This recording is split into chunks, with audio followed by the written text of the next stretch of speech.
In weeks to come, the work done by a few here could make a big difference to many in this country. Wilson Abasai grows beans and other vegetables on the outskirts of Juba. You visit the whole garden, you remove this one. It's hard work, made even harder by little government support. We have been hearing a lot of money coming in to help the agricultural sector, but how to reach the right people, we people down here still feel there's something lacking in accessing people who are in need. By some estimates, 90% of South Sudan's land can support crops. Yet less than a tenth of it is farmed. Even in peaceful times, it's a struggle. Abasai needed to borrow from his friends to raise the money to lease the land.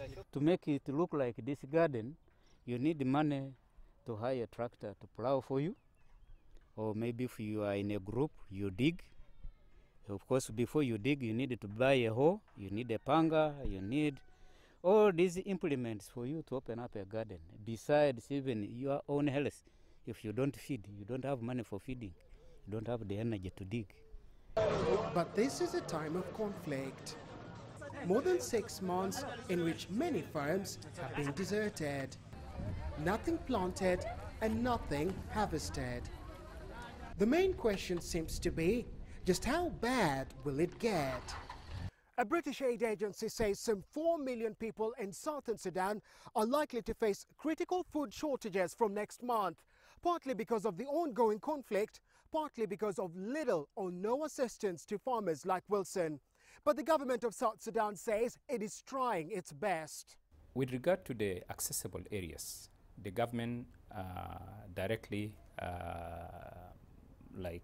procure services to reach the inputs. I give you an example. The tractors, the government delivered the tractors through the Agricultural Bank of South Sudan. The government says aid agencies are also contributing.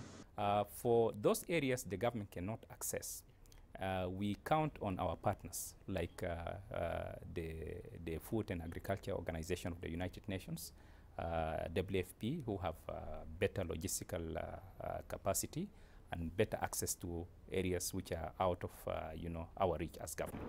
But it's not enough. Aid agencies complain they haven't received the money they've appealed for. So South Sudan will be relying on farmers like Wilson Abasai in months ahead. He is ready to play his part. He just wishes he'd been given more support. Nagila, CCTV, Juba, South Sudan. This is what I do.